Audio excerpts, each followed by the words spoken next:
Good morning na naman mga kumare. Nandito na naman ako sa aking mini garden dito sa school. So ayan, kailangan natin silang diligan. Ito yung bagong tanim ko kahapon. O tingnan mo, dumami na yung aking spinach. Kung sa Tagalog ay alugbati. Ay, ang tataba ng aking tomato. Ang laki nila. See? Diba? O, ayan sila, o. Mga healthy naman ang aking tanim. Ito yung mga bonsai kong kalatsuchi. Kailangan kong mag-planting. Kasi para sa susunod na pasukan, marami na kaming bulaklak. Hindi yan ang aking mga kamatis. O, diba guys, nag-try ako ng sayote. Meron akong sayote. Titingnan natin kung paano ito patubuin. Kasi wala akong experience dyan. Kung paano sila palakihin. Ito naman yung aking basil na namumulaklak ng purple. See guys, paano kung gagawin ko dito sa aking kamatis, siya nagpuputi-puti. Ano pa to, parang uod ata to eh. Yan, nagano siya ng white. So ayan, namumunga na. Cherry tomato. Yung hindi ko pa na-planting tong ang aking squash. So ganyan lang siya. Ito yung aking kangkong na ilang bis ko na pinitasan. Nung time na bumili ako ng kangkong, tinanim ko dito yung ayan, nabuhay naman kahit paano. So ayan, ito naman dito ako sa mga halaman, mga aloe vera. Tsaka ito yung kalabo. Ano bang, sa Bisaya kalabo ang tawag dyan eh. Oregano sa English. Oh, then ito, mamulaklak siya, basil. So ayan, yan konti kong halaman. So ayan, kailangan natin silang diligan guys. Kasi hanggang kahapon pa yan. Ito pa yung men ko. Nakalimutan kong diligan kahapon kasi busy kami dito sa school. Inuna muna namin yung mga bata. So ayan, tingnan mo gaano karumi yung aming school. Oh.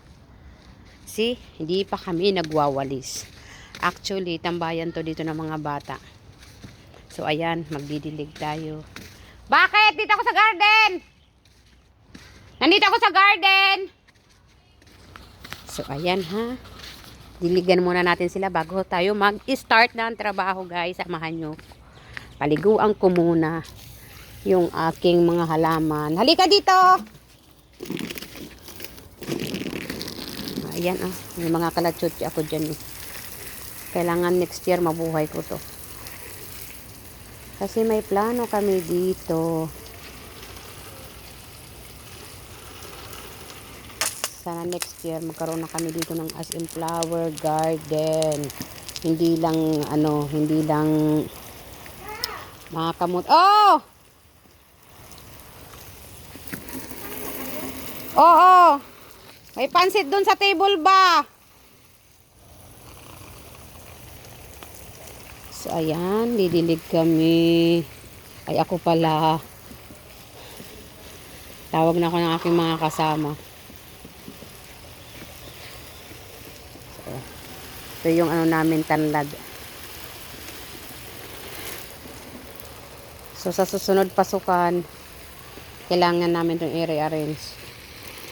Lalagay namin sila sa maganda kasi pinipitas ng mga bata. Ito guys, yung amin tanim na kamote. Nakakatulong po yan sa amin. Lalo na pag wala kaming ulam. Kasi nakakapagluto naman kami dito sa school. May mga dala kaming rice cooker. So ayan. Kahit papaano, nagpapakulo kami lang ng tubig, sinasawsaw namin yung then nagbabaong kami ng bagoong. Kumbaga steam lang. So ayan, nasusurvive namin ang aming buhay dito sa school. Kaya tsaga-tsaga, may kasabihan nga tayo, pag may tinanim, may aanihin. Kaya naniniwala ko dyan. Kasi yung ganyang namin, hindi na namin kailangan bilhin pa sa palengke. Kasi meron kami dito napipitasan. Minsan humihingi yung mga kasama namin dito sa trabaho. Kung mayroon akong ekstrang gulay, nanghingi sila. So binibigyan ko. Kahit papaano, nakakatulong. Kaya tsaga-tsaga lang guys. Diba? Kaya mag-garden ako dito. Kasi malay mo, dito ako abutan ng ano, katandaan. Tsaka medyo may edad na tayo, guys. Kada paano, tatanim ako dito. Kumbaga, nakasanayan ko lang to. Kasi dati, ito lang din ang nabubuhan. I mean, binubuhay namin. Itong ganitong paraan kami, pinalaki ng tatay namin yung paano magtanim. So, ayan naman ako. Ayan guys, ito nga pala, iyang ng ano na yan. Sayote nga pala yan guys. Oh, can imagine na mataba yung sayote. Diba? Sayote yan. So, first time ko nagtanim ng sayote. Ah, no, that's sayote. Ano pala yun? Potato. Nandoon pala yung sweet, I mean yung yung sayote. Yan pala ay potato guys. Sorry. Hindi ko na ma-edit. Tingnan mo guys kung gaano kataba yung kamatis ko. Oh, pera usog guys.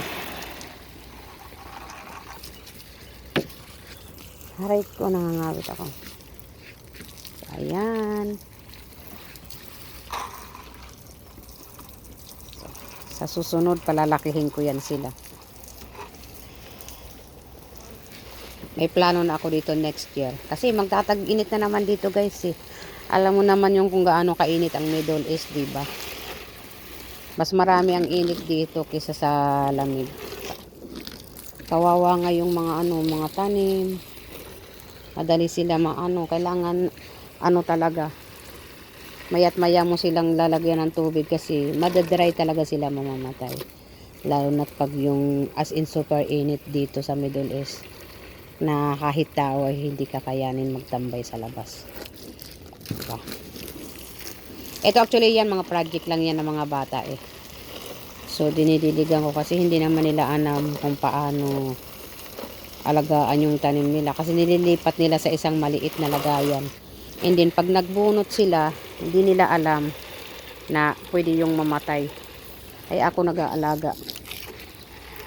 Ayan mga bago kong tanim na kalatsotsi. Sana sa susunod, maging maganda na yan at namumulaklak. Hindi ko masyadong inaano sa tubig kasi kung minsan pag sobra naman ang dilig, nakakamatay. Nakakamatay yung marami ang tubig ba.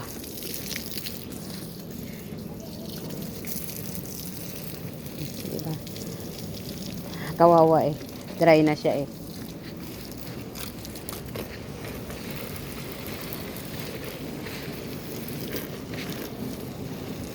Yung kangkong medyo dinadamihan ko yan ng tubig kasi kangkong naman yan eh. Maano sa tubig yung kangkong. Aray ko, nangangawit ako. So ayan. Lipat natin sa isang kamay kasi wala akong ng pag-hold ng tawag ng cellphone ko. So ayan. Ganyan kami mga OFW. Hindi nawawala sa amin yung pagiging magsasaka. Lahat siguro ng mga OFW na mayroong pagkakataon mag-garden, nag-garden talaga kasi mostly kasi dito sa Middle East, lalo na yung mga namamasukan sa bahay na bongga ang magpakain ng amo na puro karne, puro manok, mga ganun. Minsan lang ng chicken. Minsan mo lang makikita yung gulay na as inakasanayan natin sa Pilipinas. Kaya yung iba, pag mayroon silang pagkakataon na magtanim, nagtatanim talaga sila kasi at least kahit pa paano, naaani nila yun.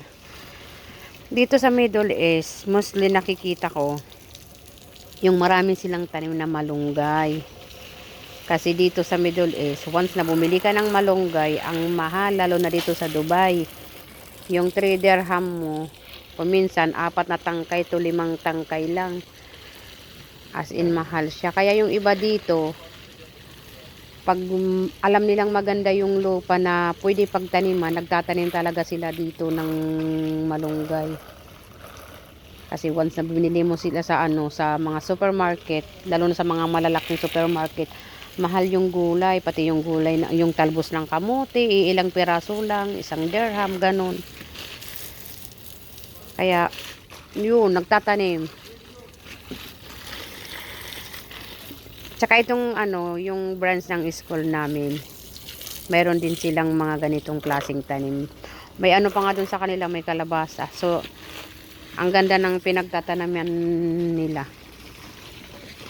Din magagawa ko rin yun. Hindi pa ngayon sa tamang panahon kasi medyo nag-a-adjust pa ako.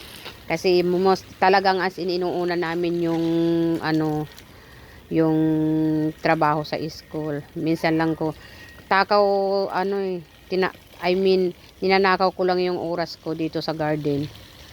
Kumbaga binibigyan ko lang kahit konting atensyon, kahit 10 minutes lang.